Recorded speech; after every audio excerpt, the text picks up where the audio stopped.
Welcome to our cottage garden in Somerset, and now that spring has started, I thought I would give you a quick look around and show you what my plans are for the year going forward, what I'm getting ready and the things that I'm working on.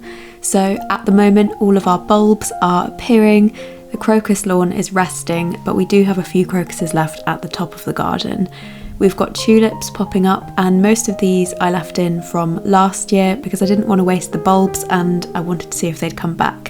And they have, they've mostly come back really well, so I'm super pleased. There are a few jobs that I'm working on this time of year, one of which is looking after the new seedlings that I'm getting ready to grow this summer.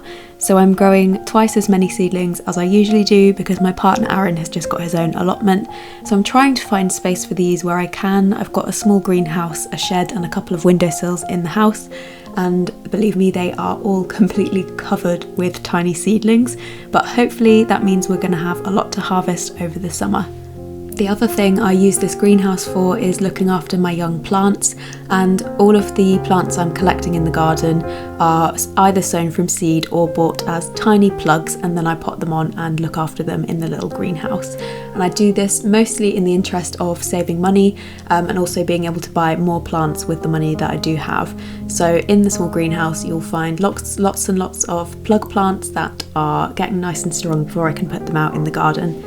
It's a similar story in my potting shed, so all of the surfaces are completely covered with young plants, seed trays and potted up dahlias.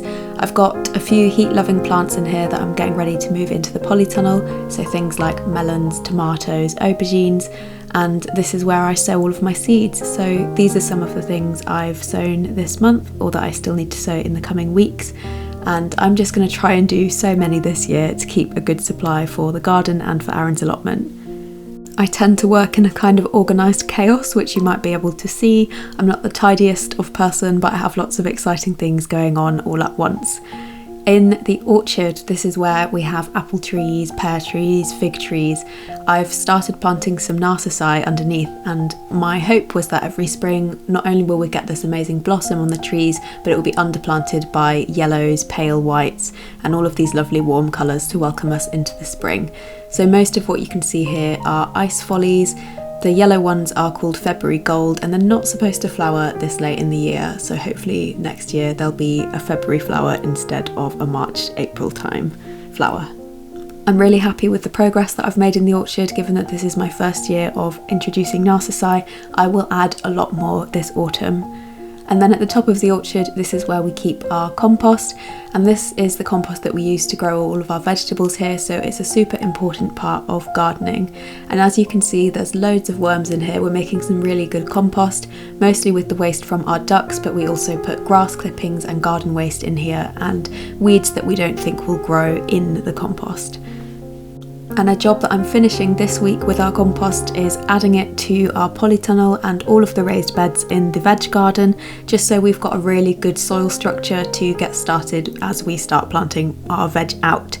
And the other reason I'm topping them up with compost is to keep the moisture locked in so that we don't have to rely too much on watering the garden, and it should be able to look after itself a bit better on those hotter weeks.